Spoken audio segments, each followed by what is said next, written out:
જાણો એકલવ્યની વાત, ગુરુભક્તિ અને ત્યાગની અનોખી ગાથા। નમસ્કાર મિત્રો, આજે આપણે મહાભારતના એક એવા મહાન પાત્ર વિશે જાણીશું જેનું નામ ઇતિહાસમાં ગુરુભક્તિ, મહેનત અને ત્યાગના પ્રતીક તરીકે યાદ કરવામાં આવે છે। આ મહાન પાત્ર છે એકલવ્ય। નિષાદ રાજા હિરણ્યધનુનો પુત્ર હતો।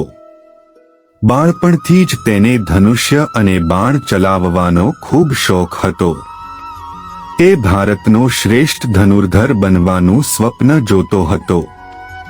આ સ્વપ્ન પૂરું કરવા માટે તે પ્રસિદ્ધ ગુરુ પાસે ધનુર્વિદ્યા શીખવા ગયો, પરંતુ તે સમયની સામાજિક પરંપરાઓ અને રાજકુમારોને શિક્ષણ આપવાની જવાબદારીને કારણે દ્રોણાચાર્યએ એકલવ્યને શિષ્ય તરીકે સ્વીકાર્યો નહીં। આ ઘટના કોઈપણ માટે નિરાશાજનક હતી, પરંતુ એકલવ્યએ હાર માની નહીં। તે જંગલમાં ગયો અને દ્રોણાચાર્યની માટીની સુંદર પ્રતિમા બનાવી।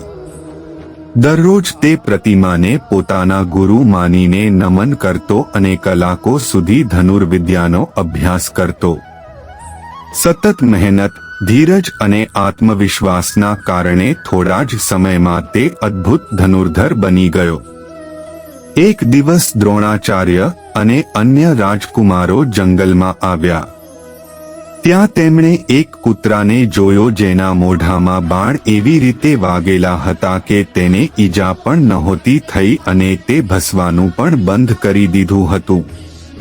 આ અદ્ભુત કળા જોઈ બધા આશ્ચર્યચકિત થઈ ગયા। થોડી શોધખોળ પછી તેઓ એકલવ્ય સુધી પહોંચ્યા। દ્રોણાચાર્યએ પૂછ્યું, તારો ગુરુ કોણ છે?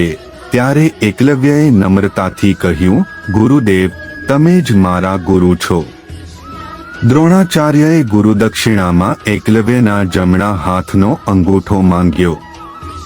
ગુરુ પ્રત્યેની અડગ શ્રદ્ધા અને આદરને કારણે એકલવ્યએ એક ક્ષણનો પણ વિચાર કર્યા વિના પોતાનો અંગૂઠો કાપીને ગુરુના ચરણોમાં અર્પણ કરી દીધો।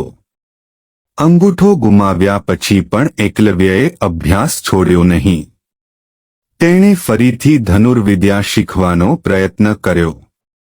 તેની આ ઘટના આજે પણ મહેનત, સમર્પણ અને ગુરુભક્તિના શ્રેષ્ઠ ઉદાહરણ તરીકે યાદ કરવામાં આવે છે।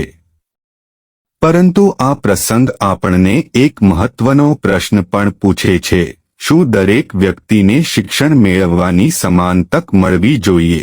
એકલવ્યની કથા માત્ર ગુરુભક્તિની જ નહીં, પરંતુ સમાનતા, ન્યાય અને પોતાના સપનાઓ માટે સતત પ્રયત્ન કરવાની પ્રેરણા પણ આપે છે। જો તમને આવી જ પૌરાણિક અને પ્રેરણાદાયક વાર્તાઓ ગમે તો વિડીયોને લાઇક કરો, ચેનલને સબસ્ક્રાઇબ કરો અને બેલ આઇકન જરૂર દબાવો। ધન્યવાદ। ફરી મળીએ એક નવી રસપ્રદ વાર્તા સાથે।